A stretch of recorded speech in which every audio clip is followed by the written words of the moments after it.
Among the scholars who study the world of work, Paul Spector is a giant.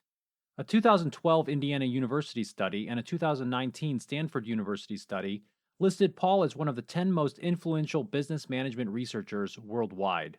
He has published more than 200 peer reviewed articles on the human side of organizations and research methods, and his influence in the fields of industrial organizational psychology and occupational health psychology is tremendous. But you'd never guess any of that if you simply ran into him somewhere. He's remarkably down to earth, personable, and just downright nice. Before retiring in 2020, Paul was a psychology professor at the University of South Florida for 38 years. He has continued teaching and doing research since then, and he joined us for a great conversation. We talked about occupational health psychology, signs of healthy and unhealthy workplaces, and how to create organizations that are better suited for the psychological and physical health of their members. Stay tuned for this wonderful conversation with the one and only Paul Spector. Welcome to the Indigo Podcast, an exploration of human flourishing at work and beyond. I'm Ben Barron of Indigo Anchor and Cleveland State University. And I'm Chris Everett of Indigo Anchor. For more information, please visit us at www.indigopodcast.com. Well, Paul Spector, welcome to the Indigo Podcast. It's great to have you. Yeah, it's great to be here.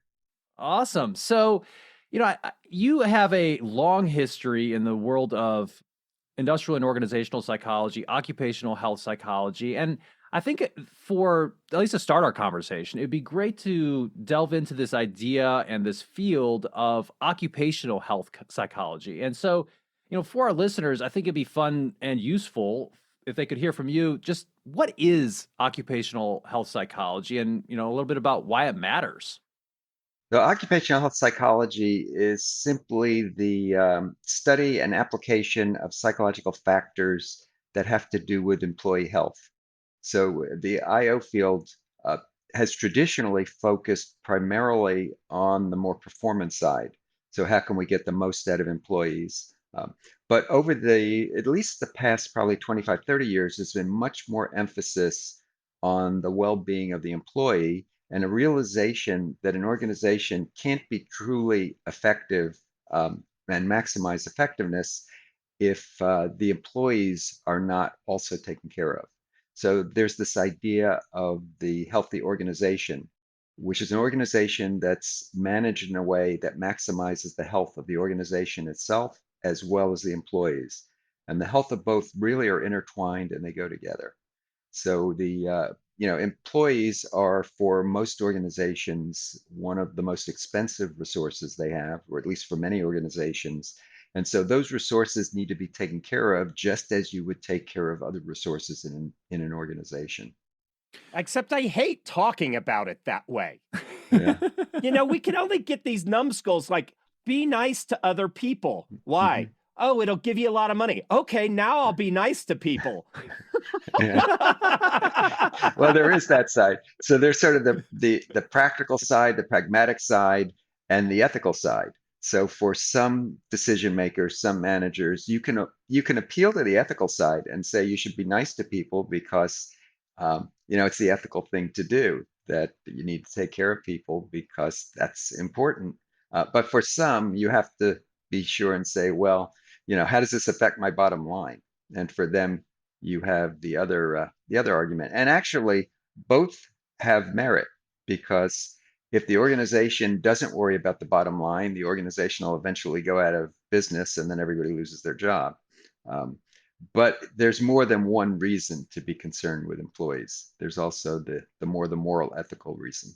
Absolutely. So, you mentioned that this field has kind of evolved or been around for a number of decades now. And you're one of the pioneers in it. How did you first become interested in occupational health psychology, and what have you seen along that trajectory of its evolution?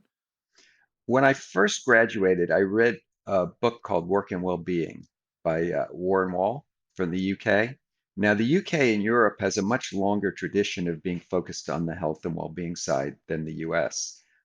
So it's probably around 1976 that I read that book, and it really inspired me to start looking at the well-being side. When I was in grad school, generally, at least in the US, well-being was defined as job satisfaction. And that was pretty much the only aspect that was studied. Um, but every paper had to justify it by tying it to the bottom line. So if you look at some of those earlier papers, they're talking about how it's linked to performance, it's linked to turnover, it's linked to costs.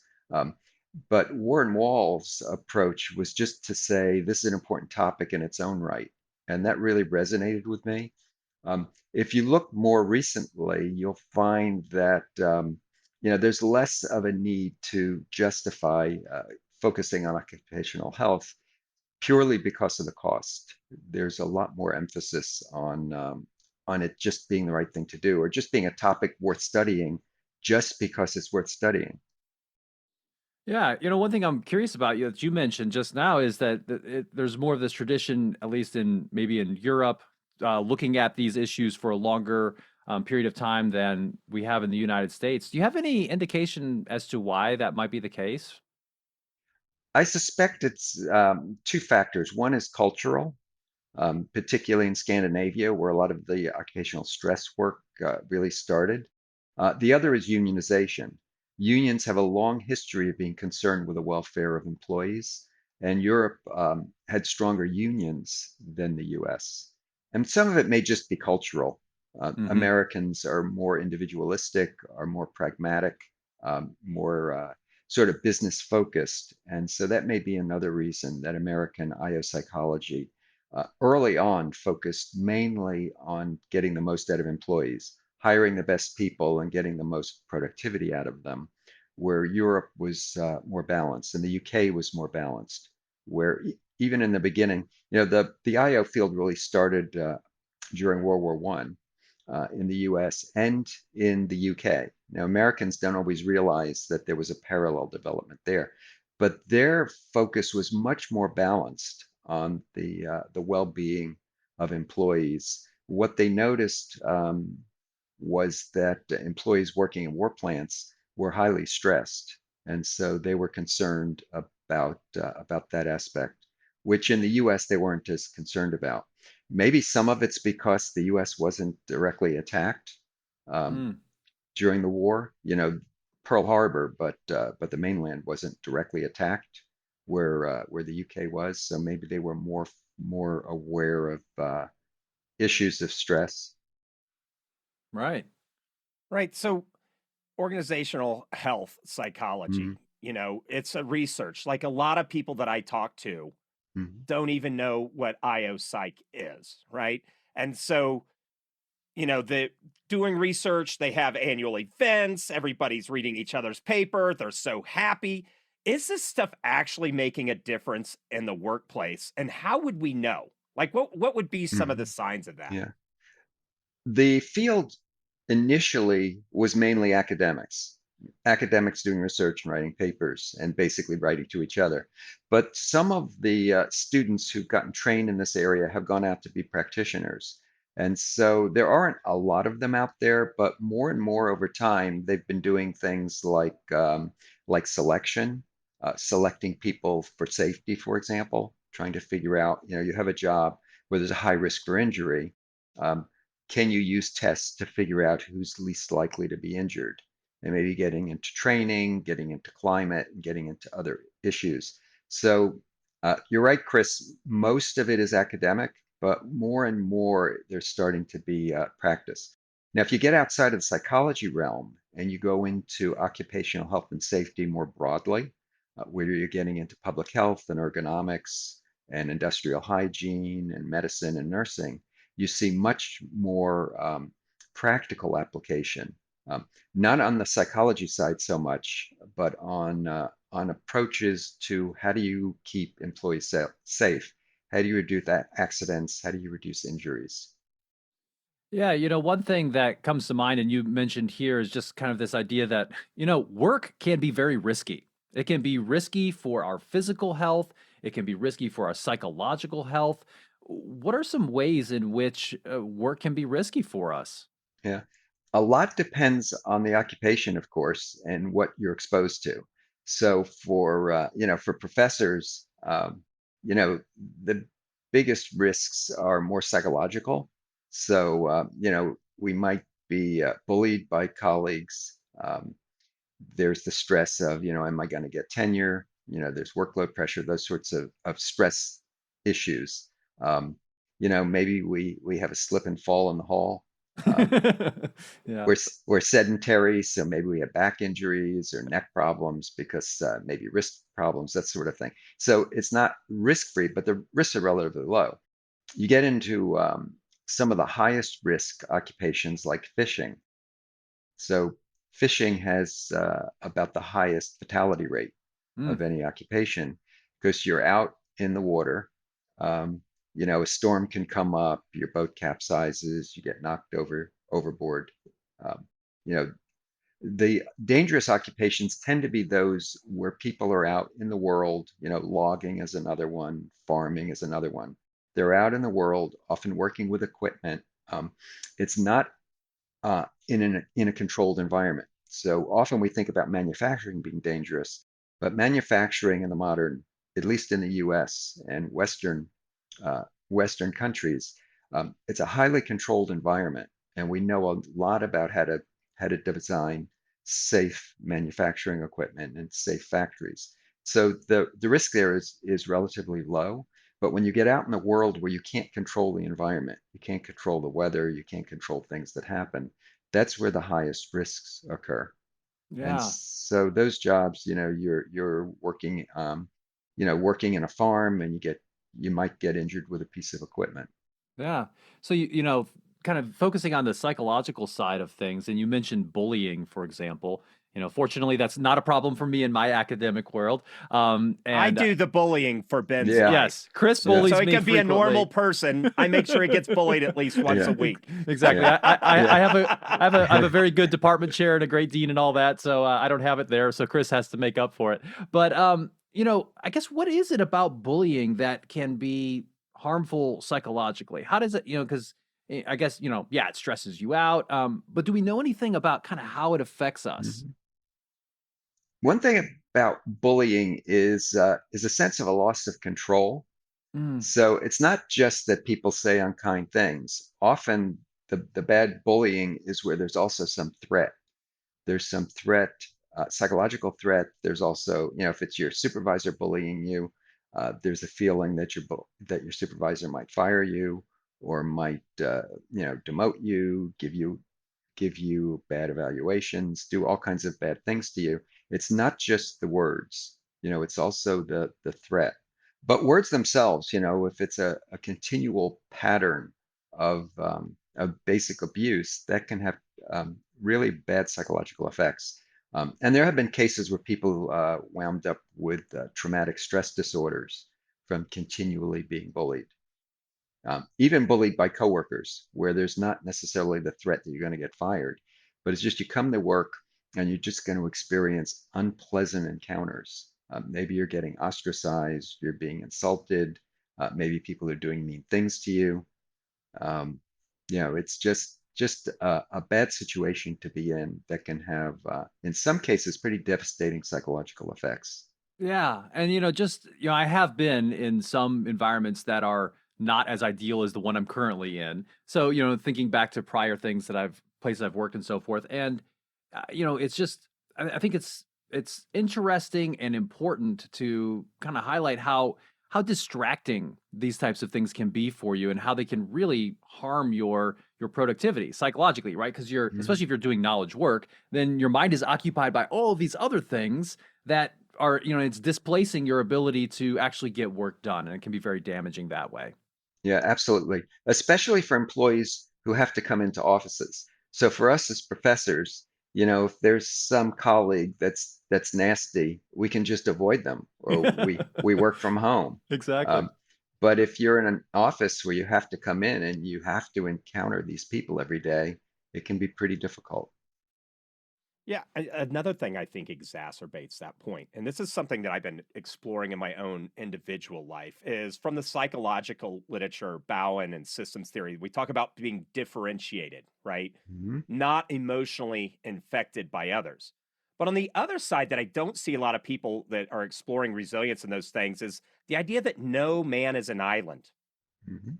Like, right? What do you think, Paul? Could you thrive in a toxic bullying, maybe there's some light violence going around. I've seen some workplace Mhm. violence, and be psychologically not impacted. What do you think? It'd be really difficult.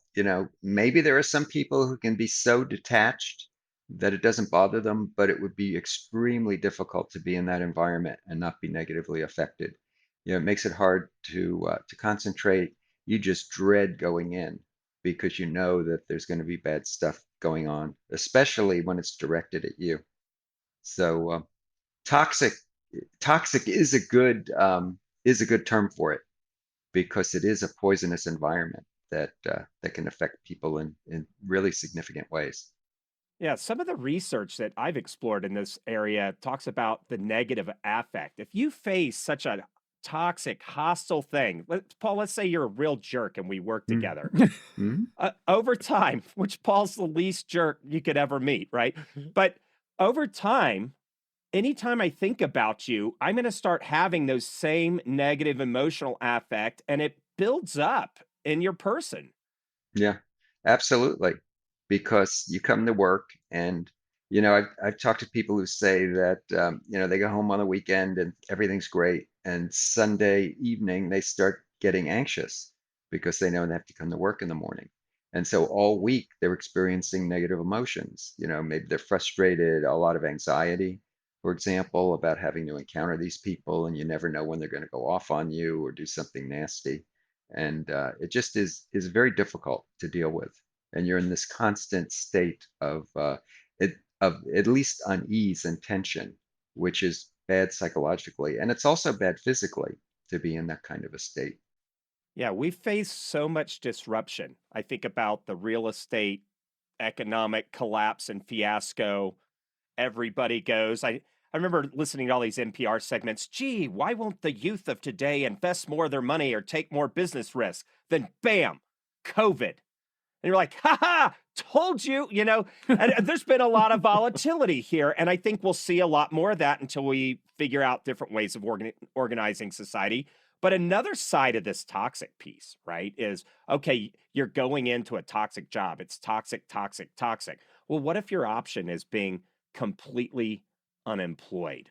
So, given COVID, Hmm. this has affected different industries differently. If you're a software developer for Amazon, you're probably rolling in the dough right now. If you're a service worker, you may still be laid off. So, like, given COVID and those negative influences and people losing their jobs, what does that do to people psychologically? Yeah. The insecurity is difficult. It's the insecurity that happens, even in normal times. But COVID just made it worse for a lot of people in a lot of industries. Um, Uncertainty is stressful, and the uncertainty of not knowing if you're going to have a job. For a lot of occupations, people lost money. If you're a server, even if your restaurant remained open and you still had a job, business is slow, and so you're making less money. Um, and that uncertainty again, winds up sleepless nights and anxiety and stress. And of course, if you lost your job, then it's even worse because then you have that to deal with, which is extremely difficult. And it's not just the financial aspect. You lose your job, even if you have unemployment insurance, even if the federal government is giving you bailout money to try to tide you over, there's still the psychological loss of losing the job, which can be pretty pretty serious for many people. It's just another major stress in life. Sure, sure. So, a lot of people probably have been going through that in the past year and so forth.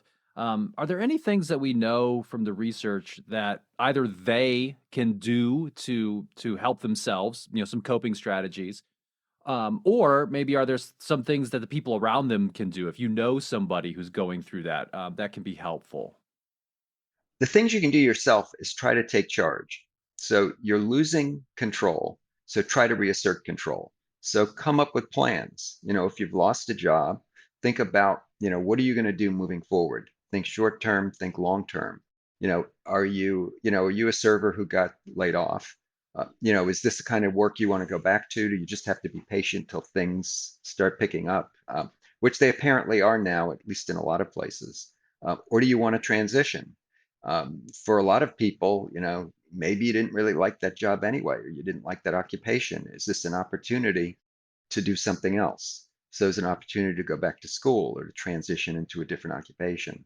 So, just sort of taking control of it, thinking in terms of long term, what do I want to do?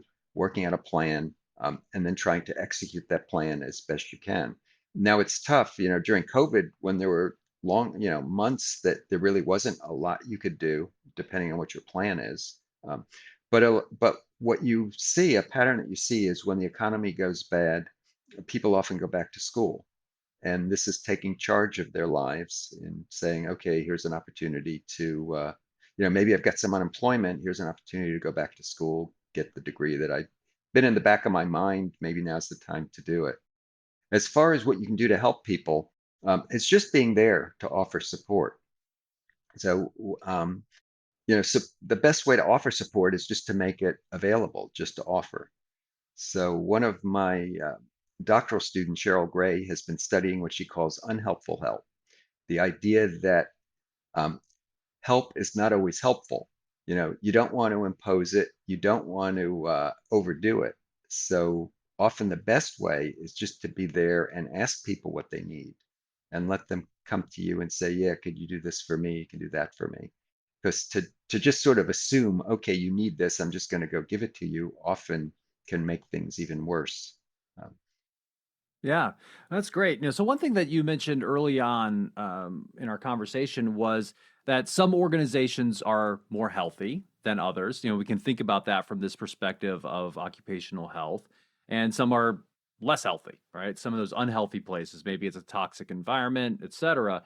Um, how do you know if you're in one of those? Like, I guess, what does that look like? Maybe both qualitatively, and of course, we have quantitative ways, perhaps, to measure these things. But how do you know? I guess we'll start on the healthy side. How do you know you're in a healthy environment at work? well, there are some organizations like American Psychological Association who give out these, healthy workplace awards and best employer awards. You start looking at what some of those characteristics are of those places. First of all, they tend to be well managed. Hmm. In other words, they have efficient systems, good systems to select people, so they select people with the right talents. They have training for those people. They help develop their skills and their capabilities. Uh, these places tend to minimize stress. You can't eliminate stress. Stress is inherent to a lot of work, but you can do your best to reduce it. To eliminate the unnecessary stress, which has to do with treating people well. Treating people fairly, being concerned with work-life balance is another area. Be sensitive to people. Yeah, one thing that we say sometimes is, especially on the side of kind of the, you know, just being supportive as a leader, as a manager, is you can't fake this stuff. Like you can kind of get by and say, okay, well, I guess we can support them enough so they don't quit. But there's kind of another level there, and this maybe kind of speaks to maybe the ethical piece of this, or if you really want to take it to the next level, you have to, like, leaders have to internalize this and actually care about people. There's no real shortcut there, I think. Yeah, absolutely. So what I tell my doctoral students when they're teaching is the secret to getting good teaching ratings. Students have to believe you care about them. And how do you get them to believe you care about them? You care about them. And I I know love people it. are trying to get away with minimum viable niceness or some garbage like that. But No, what's that's scary great. is that, Paul, you actually have to tell people this. yeah, What? Come on. Yeah. So I mean, those are some great markers, I think, of a healthy workplace. And one thing I just want to highlight that you mentioned is you start off and you said that they are well managed, right? That they do things efficiently. They get the basics right.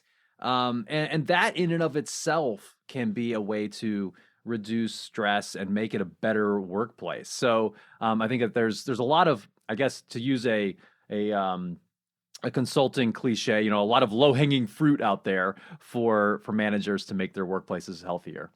yeah, absolutely, because one of the stressors is organizational constraints. People want to do a good job and they don't have the right tools, the right equipment, the right supports. And so if you manage well, you're making it easier for employees to be able to do their jobs, which reduces their stress, increases their success, and it's good. It's a win-win on both sides. Awesome. So when organizations are thinking about this, they're like, "Gee, I'm at the top. I'm the CEO. Everybody laughs at my jokes. My situational awareness about what's going on within the org is zero, right? How might they measure, whether they have a healthy or an unhealthy workplace? I know the common questions around perceived organizational support. I have the tools to do my job. Those kinds of things. What are some of the top questions that are ways that are there assessments out there, those kinds of things that might help somebody get their arms around what's going on? You can certainly do employee surveys, and many companies do those. You have to be a little careful. I was talking to somebody at a major company who said that they have an annual satisfaction program.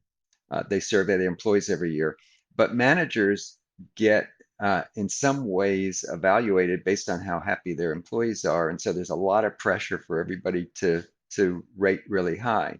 Please like me. Please like me. Exactly, exactly.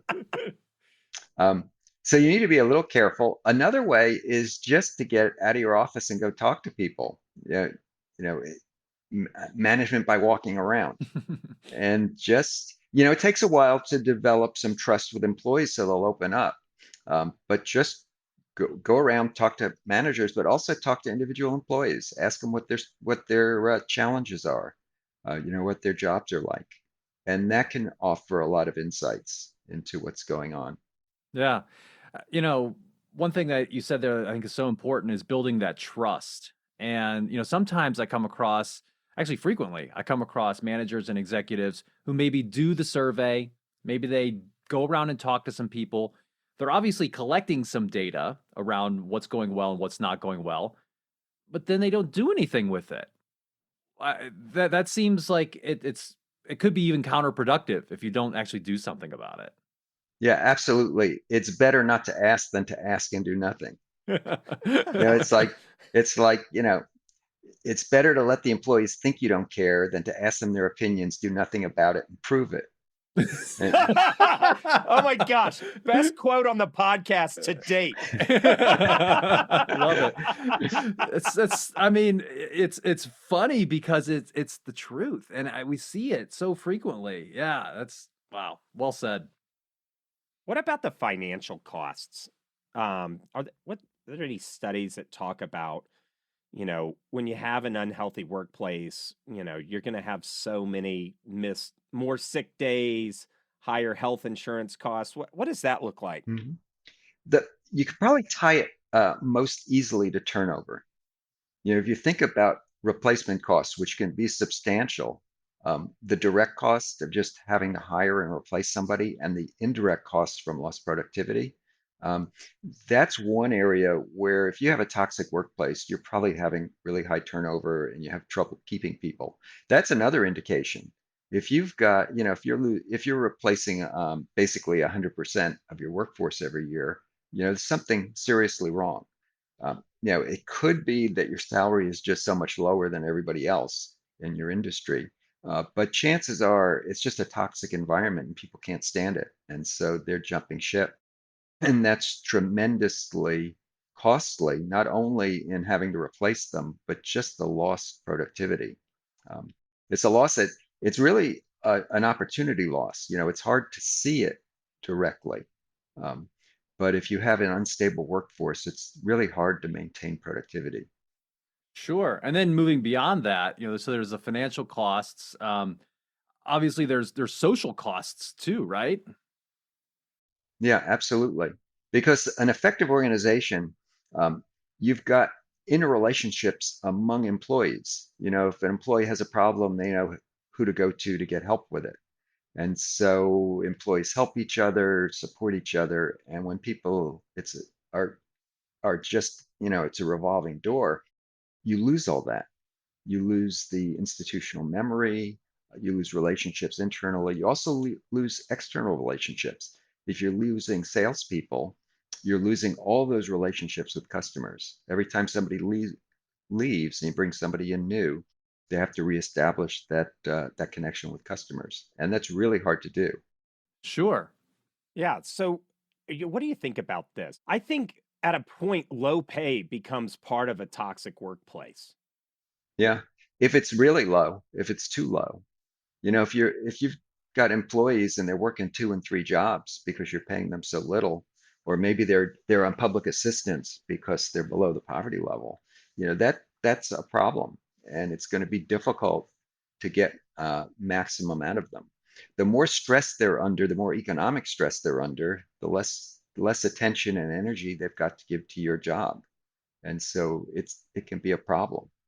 Yeah, one way that I've heard it talked about is, you want to pay employees enough that they're not thinking about their pay all the time. Yeah, that's a good way to put it. Yeah. Right. So, So I've got, having been in the National Guard, I was in the Alabama National Guard, the Tennessee National Guard. Now I'm in the Utah National Guard. A lot of my soldiers lived in these small towns. And one of the things that they would do for their, economic development of that region is try to attract a factory or a plant or something. But some of the things I see around these unhealthy workplaces is that becomes the major employer. You either work at the plant or you work at Wendy's or something like that. And it's almost, and I don't know if there's a design. I've not gone into rural plant strategies, but when you're the only gig in town, the amount of stress that you have and amount of bullying you can do in the workplace because people have nowhere else to go is insane. Yeah. There's that danger because people don't have options. So you may take the strategy of we don't have to pay them very well. We don't have to take care of them really because there's no other place to go. What you don't see is all the indirect sabotage and sometimes direct sabotage. You don't see that this plant has productivity that just doesn't meet expectations.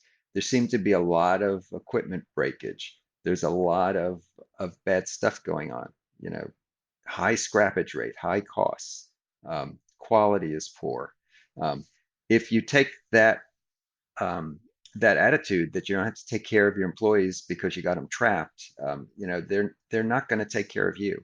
A better strategy is to come in, pay a decent wage, be sure people are treated well, so they want to be there, not because they feel trapped because there's no other place to go, but because um, it's just a good job for them.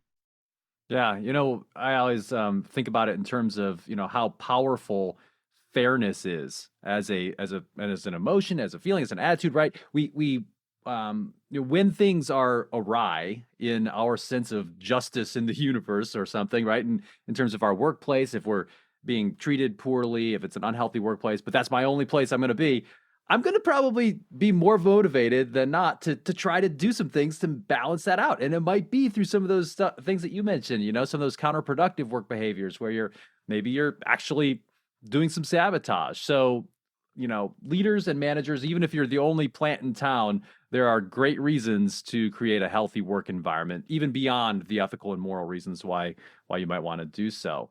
And speaking of that, I think what I'd like to move us towards now is thinking a little bit about some of these different things that we can really do to promote healthy workplaces, either as an individual employee, a leader, an executive. Um, so I guess maybe we can start with this one idea that Chris and I talked a lot when we were thinking about this topic is, many of these things to make a healthy workplace, having a high level of psychological safety, so I can say what I mean and have candor in my team, having, a great team environment. How do you square that with also wanting to have individual career progression and there's interpersonal competition? What do you think about that? Yeah, well, certainly there is. But, if you think about organizations and organizations that enable people to move up, it's a funnel. There's only so much room at the top. Not everybody can advance, or at least at the same rate. So there's going to be some competition, but there can be healthy competition and cutthroat competition. So a lot of it is in the ways that managers manage. You mentioned fairness. So one way is to have fair and transparent mechanisms for people to advance. And so if you want to move to the next level, maybe there's certain skills that you need to develop, certain knowledge you need to gain, certain experiences you need to gather. And so if you get those things, then you're eligible to move up. And if that's all above board and seems fair to everybody, there's less likely that there's going to be this cutthroat competition.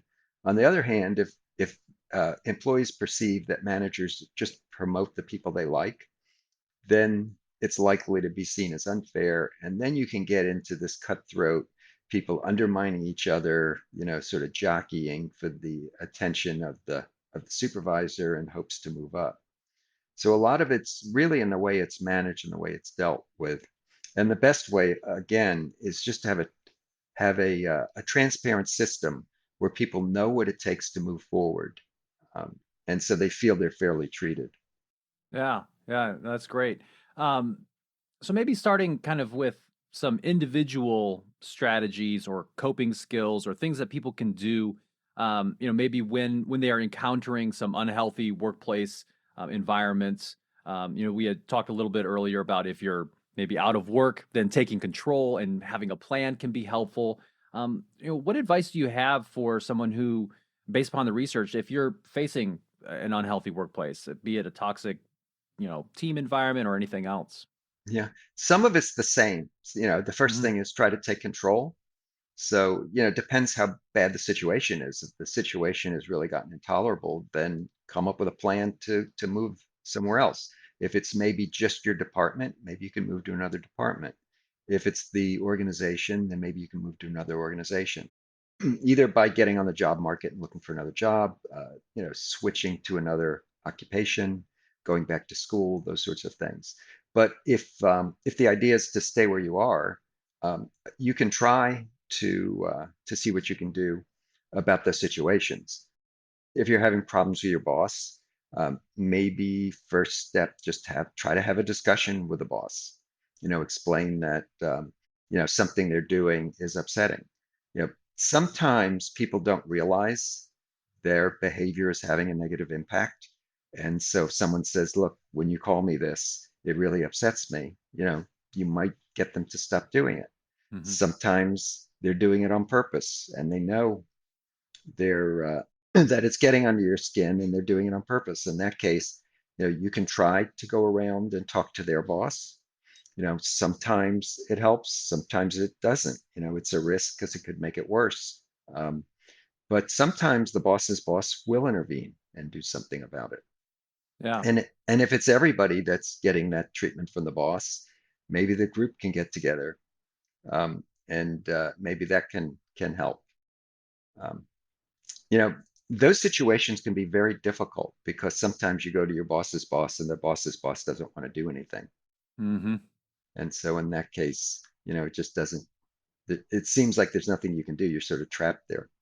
Yeah. So you either figure out how to better cope with it, um, you know, try to not let it bother you so much, or start with a plan to get out and do something else. Yeah. Yeah, some of the thing is it's the Shawshank Redemption effect. You've been institutionalized. You can get so used to it. Don't accept that, guys. If it's garbage, it's garbage. Get promoted. Don't be that. Don't become what you hate, right? That kind of thing. Um, that being said, I've seen some people that thrive in high stress environments. One of the things that we talk about is burnout rates in healthcare profession, right? Doctors. But I know some doctors that eat that stuff for breakfast. They love it. They love, oh, I just did 3 20-hour days. They and oh yeah, another challenge, no problem. Is there something that we can learn about people that thrive in high stress environments that for some of us that don't tolerate it so well, that what can we learn from those people that we might be able to take to our own lives? Yeah. People vary in the extent to which they can tolerate that kind of workload and that kind of stress.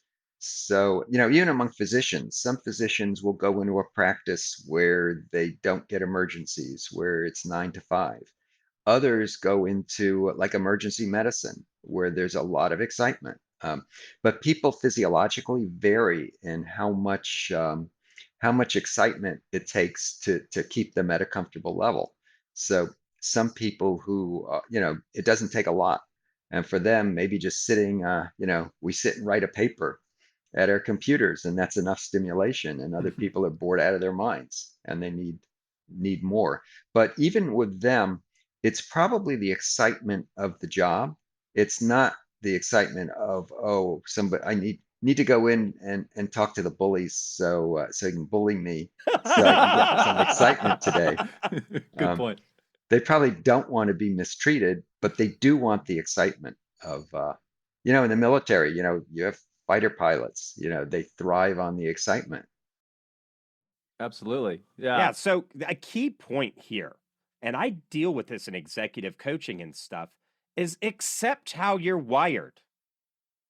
Stop trying to put a round peg in a square hole type thing. If you don't do well in a high stress, high tempo environment, why would you plant yourself there? If your parents told you you got three, doctor or lawyer, pick one, don't don't put up with it. You're not going to thrive in those environments that you're not suited for. Yeah, absolutely. Some people are better off sitting in a room by themselves working on a task on their computer, or maybe doing some manual tasks. And other people, hate that sort of thing. They need to be with people. There needs to be a little bit of drama, a little bit of excitement, and that's what they want to deal with. Yeah. So even among lawyers, there are some lawyers who want to be in the office doing the legal research, and other lawyers who want to be in the courtroom, fighting with another lawyer in some case.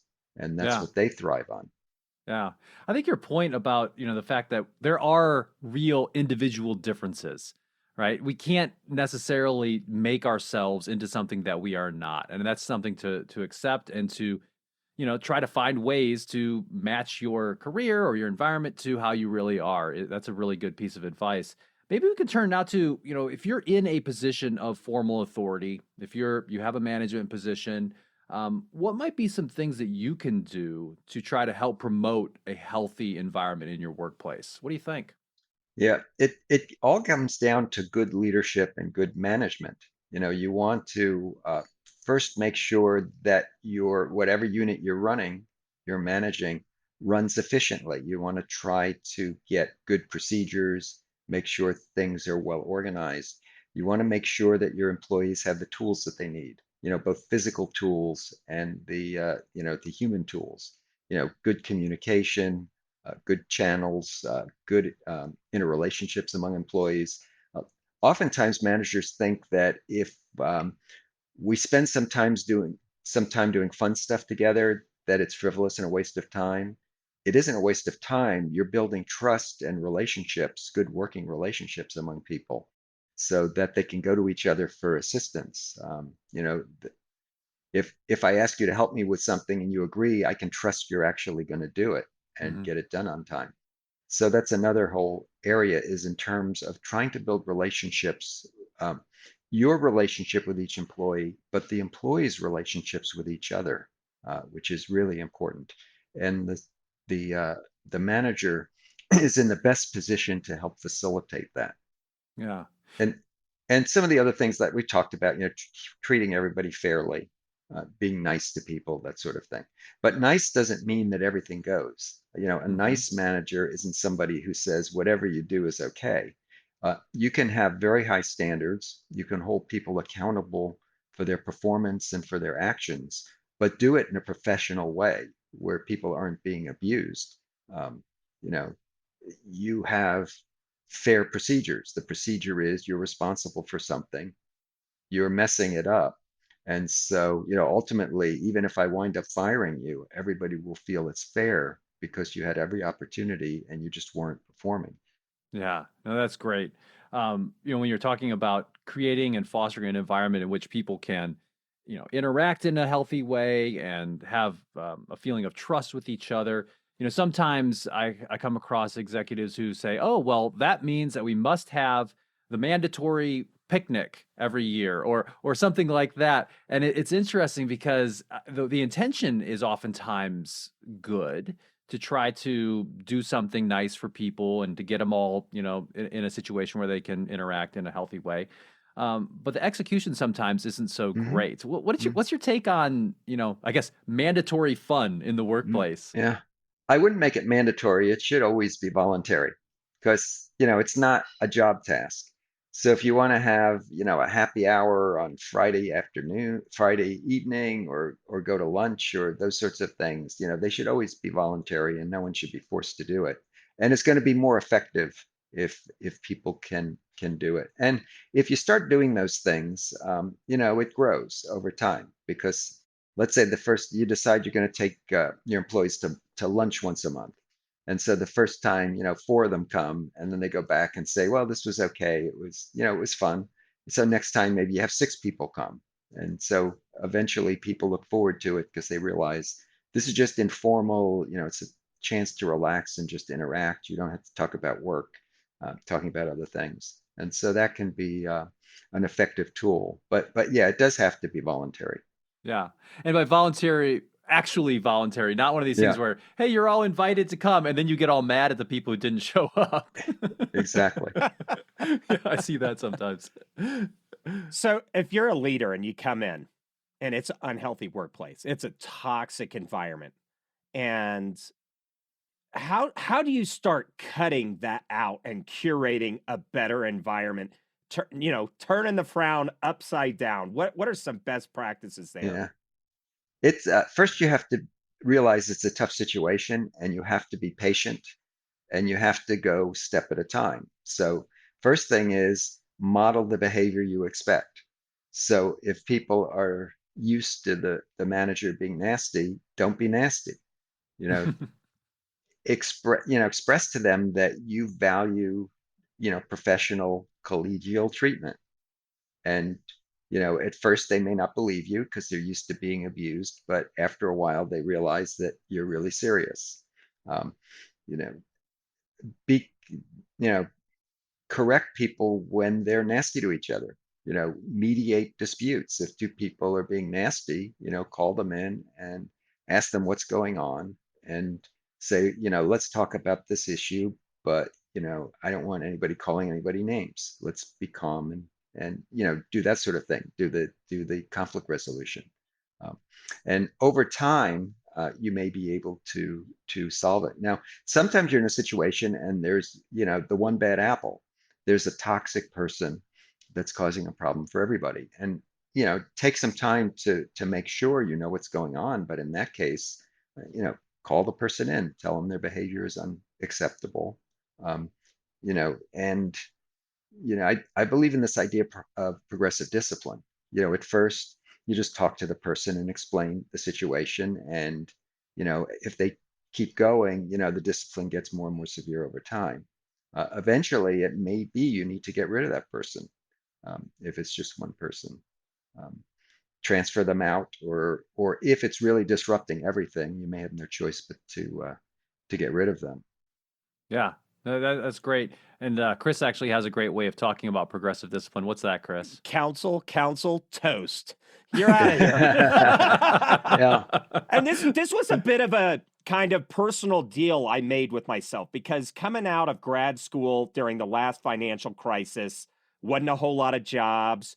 There was some people that were toxic that were, trying to curry favor, getting people. I had to organize to get somebody that was higher up fired, which was risky. And, you're emotionally flooded, you're on full alert. I just had a baby. And the thing that one of the pieces that I look at from this, and I would be curious as to your perspective on this, is the people, the line level worker, right? Those guys I want to bend over backwards to save. But a toxic person at the director or VP level that has organizational remit, I have a lot less tolerance with because they just shape so much of the culture.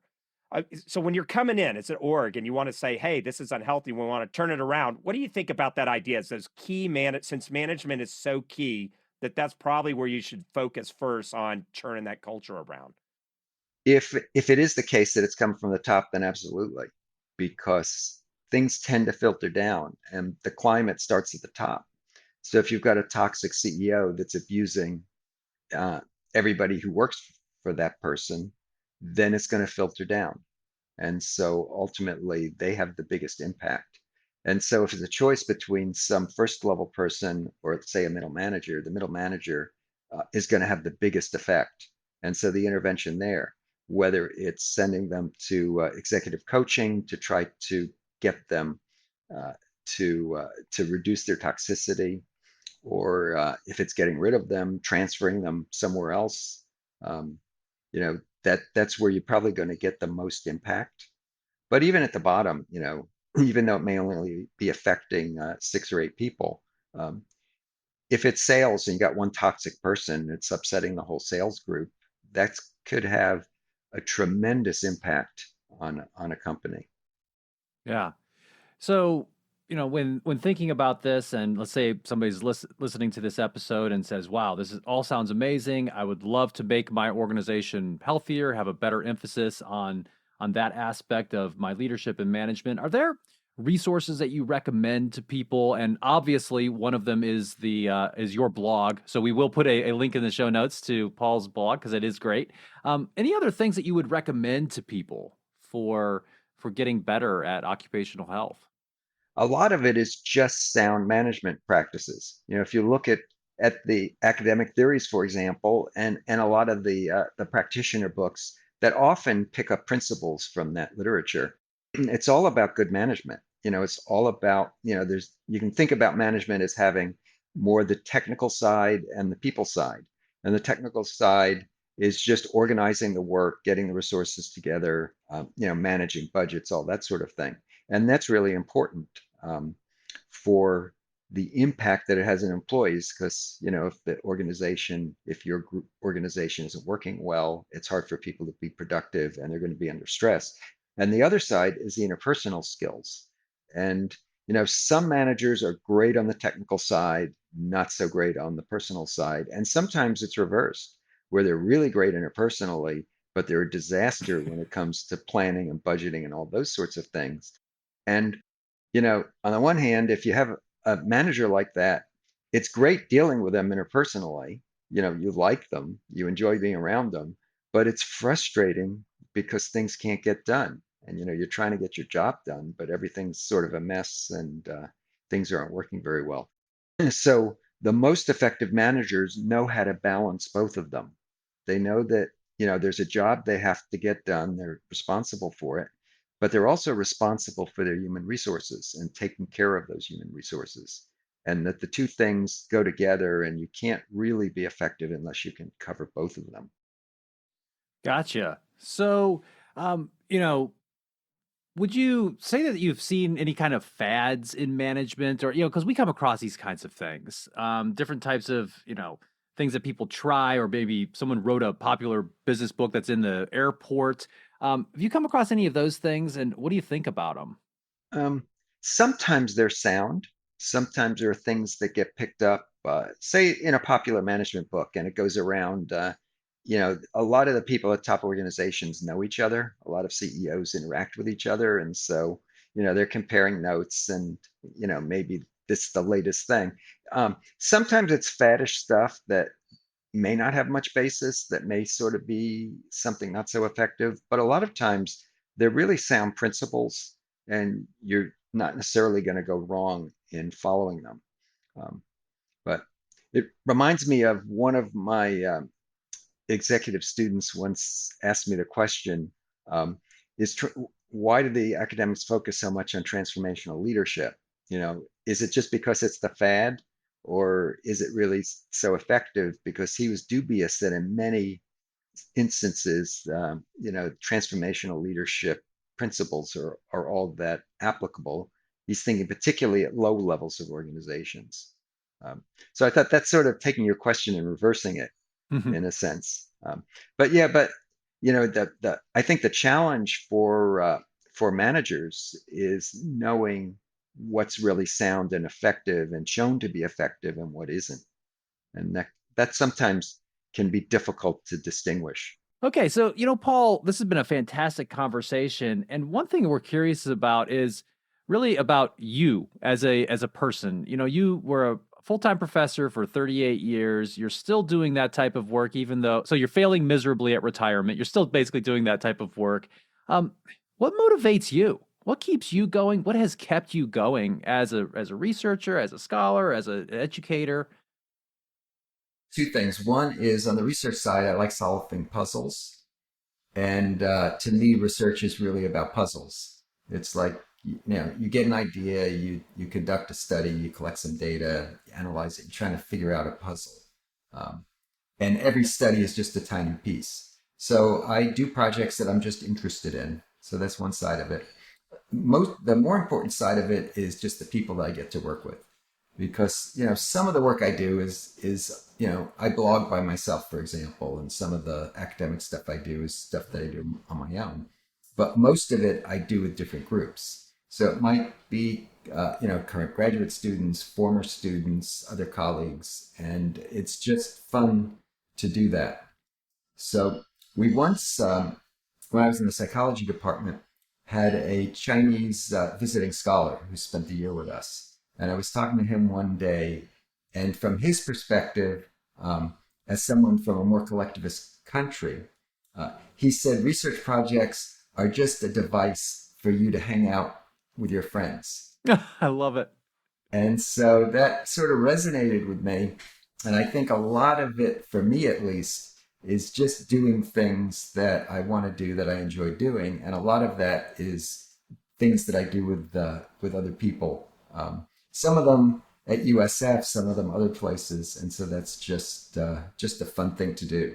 Yeah. Do you have an idea of how many doctoral students you've interacted with or mentored or been on their committees or anything? Well, I've supervised in psychology 53 of them. So two of them are yet to be done. On the DBA side, I'm also supervising dissertations, and I have 6 that have finished, or 7 that have finished, and there's 2 more that I have right now that I'm chairing. Wow. And that I'll just keep going as long as it's fun and I'm able to do it, because it's really, really a fun thing to be able to help people work on dissertations. Take their rough idea and refine it and see them go through all the steps and finally defend and graduate. That's awesome. That's fantastic. So with regard to anything that we talked about here today, is there anything else that you'd like to share? We'll let you have the last word, Paul. Well, what I would say about occupational health is that it's a topic that's important for, as we've talked about, there's the ethical moral reason, because people are important and we need to take care of people. And then there's the pragmatic reason. And it's kind of interesting that when I was in graduate school, at least in the US, no one or very few people seemed to care about that. So I started doing stress research. I guess I did my first study in the late 70s, and I sent it to one of our top journals, Journal of Applied Psychology. And the feedback I got was that this isn't IO psychology. Why would anybody care? And what I showed in that study is people who were unhappy with their jobs had more physical symptoms, which is well known today. There have been tons and tons of studies have shown that. And so I set it aside, and 10 years later, I got another paper with a couple of my graduate students, Steve Jex and Dan Dwyer, in the same journal. And that time we were showing the connection between job conditions and health symptoms and jobs, job satisfaction, stressors, all those sorts of things. But at the time, in the 80s, there were very, very few stress studies done. And there were only a handful of people in the US who were interested in that. And now that's one of the major topics. If you look at conferences like the SIOP conference for IO psychologists, if you look at the major journals, there's stress studies all over the place. So for me, it's been really exciting to see a topic that was pretty much neglected go from almost zero to being one of the top topics during my career. And I don't think it's going away. I don't think this idea that occupational health is important is going to go away. I mean, the IO field has just expanded tremendously during my career in a lot of different areas, and this is one of them. Well, Paul Spector, it has been an absolute honor having you on the Indigo Podcast. Thanks, Ben. This has been fun.